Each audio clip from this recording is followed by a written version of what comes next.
साथियों, जय माता दी। आप सभी का हमारे YouTube चैनल ज्योतिष ज्ञान विचार पर बहुत बहुत स्वागत है। मित्रों, आज हम अपने इस राशिफल के कार्यक्रम में जो चंद्र राशि पर आधारित मासिक राशिफल है, उसमें तुला राशि के जातकों के लिए मई 2023 का राशिफल लेकर उपस्थित हैं।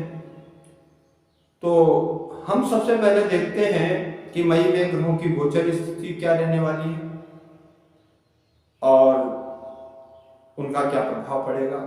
तो सूर्य देव का गोचर 15 मई तक मेष राशि पर हो रहा है, जो तुला राशि की कुंडली में सप्तम भाव पर पड़ रहा है, और 15 मई के बाद सूर्य देव अष्टम भाव में निकल जाएंगे।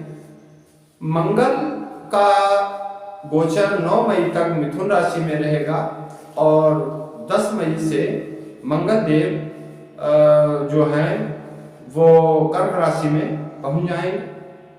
तुला राशि की कुंडली में मिथुन राशि नवम भाव में पड़ रही है और कर्क दसम भाव में पड़ रही है।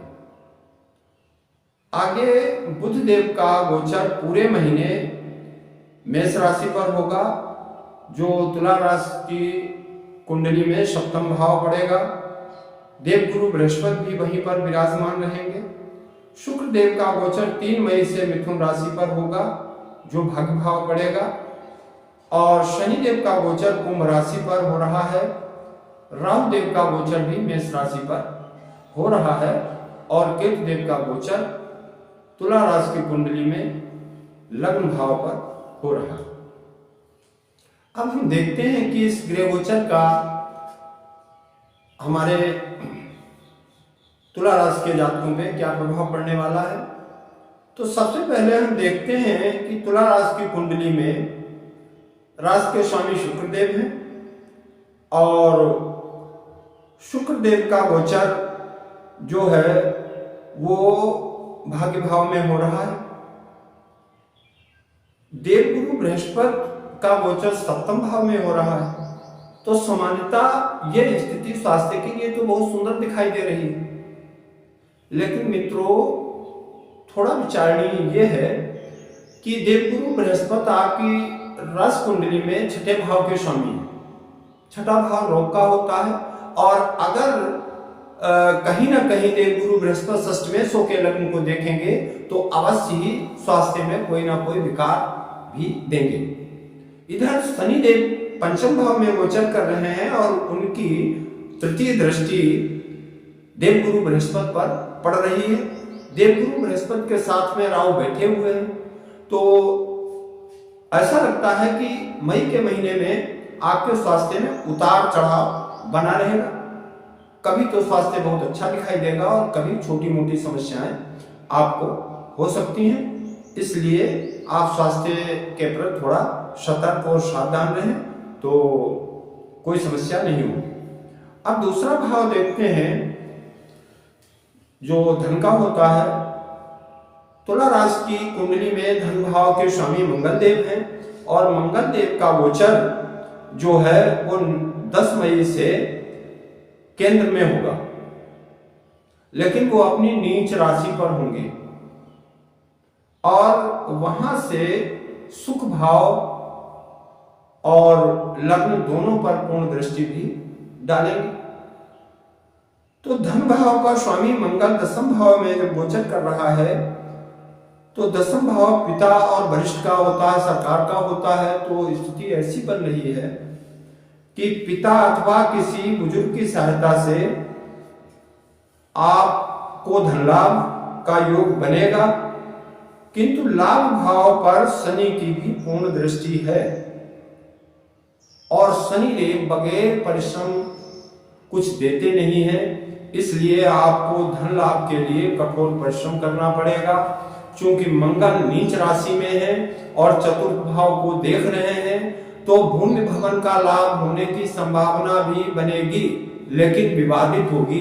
इसके लिए भी आपको संघर्ष करना पड़ सकता है। आगे पंचम भाव जो है विद्या बुद्धि का होता है, प्रेम का होता है, उसमें शनिदेव स्वक्षेत्री होकर विराजमान है। तो प्रेम जीवन सामान्य रहेगा। विद्यार्थियों को कठोर श्रम करने के उपरांत सफलता प्राप्त होगी। और तुला राशि के जातकों का जो संतान पक्ष है वो अच्छा दिखाई दे रहा है। संतान सुख प्राप्त होने के योग बन रहे हैं। मित्रों का सहयोग मिलता रहेगा क्योंकि पंचमेश स्वक्षेत्रीय होकर वहां पर विराजमान है। आगे सप्तम भाव कुंडली का बहुत महत्वपूर्ण होता है। एक तो वो केंद्र होता है, दूसरी बात है व्यापार और जीवन साथी के बारे में हम सप्तम भाव से विचार करते हैं। तो तुला राशि की कुंडली में सप्तम भाव में 4 ग्रह विराजमान है मई के महीने में, सूर्य, गुरु, बुध और राहु। तो गुरु के साथ राहु वहां पर गुरु चांडाल योग भी बना रहा है और उसकी पूर्ण दृष्टि लग्न भाव पर है। लग्न में केतु विराजमान है। तो सप्तम भाव में ये गुरु चांडाल योग आपके व्यापार में आपको भ्रमित कर सकता है, आपके कारोबार को प्रभावित कर सकता है और आप चलता हुआ कारोबार परिवर्तन कर सकते हैं और अंत में नुकसान होने की संभावना बन सकती है। सप्तम भाव में 15 मई तक लाभ की स्थिति रहेगी क्योंकि सूर्य देव अपनी उच्च राशि पर वहां विराजमान है जो 15 मई तक रहेंगे। तो 15 मई तक तुला राशि के जातकों को कारोबार से लाभ की स्थिति रहेगी और पत्नी का सहयोग प्राप्त होता रहेगा। साझेदारी के लाभों से भी वो लाभान्वित होंगे। और 15 मई के बाद जब सूर्यदेव अष्टम भाव में निकल जाएंगे तब ये स्थिति थोड़ी विरोधाभासी हो जाएगी और पत्नी का स्वास्थ्य खराब हो सकता है या पत्नी के बीच में मनमुटाव की स्थिति बन सकती है। तो आप लोगों को अगर कोई महत्वपूर्ण कार्य है व्यापार संबंधी तो उसे 15 मई तक ही निपटा लें तो ज्यादा बेहतर रहेगा और पत्नी के स्वास्थ्य का थोड़ा ध्यान रखें। उसके बाद नवम भाव पे दृष्टि डालते हैं जो भाग्य का होता है। साथियों, नवमेश बुध हैं जो सूर्य के साथ बुध आदित्य योग बना रहे हैं और सप्तम भाव में विराजमान है जो कुंडली का केंद्र होता है।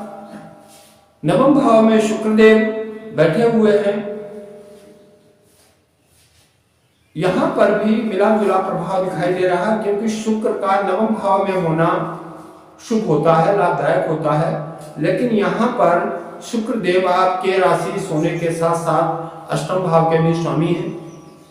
तो ऐसा प्रतीत हो रहा कि भाग्य आपका साथ देगा लेकिन कार्य सिद्धि के लिए आपको बुद्धि कौशल और कठिन परिश्रम की आवश्यकता पड़ेगी। लाभ भाव की स्थिति को पहले ही बता चुके हैं कि सूर्यदेव लाभेश हैं और वो 15 मई तक अपनी उच्च राशि पर सप्तम भाव में गोचर कर रहे हैं। तो 15 मई तक तुला राशि के जातकों को विशेष लाभ की स्थिति रहेगी और 15 मई के बाद जब सूर्यदेव वृष राशि पर पहुंचेंगे तो आपकी राशि कुंडली में वो अष्टम भाव में होंगे और इस प्रकार 1 महीने तक आपके लाभ की स्थिति जो है उसका ग्राफ डाउन हो सकता है। आपको अचानक हानि की संभावना भी रहेगी। आपके पिता का स्वास्थ्य भी खराब हो सकता है और या पिता तुल्य कोई अन्य आपके परिवार का सदस्य जो है वो शारीरिक पीड़ा से भी पीड़ित हो सकता है। इस चीज का आप ध्यान रखें।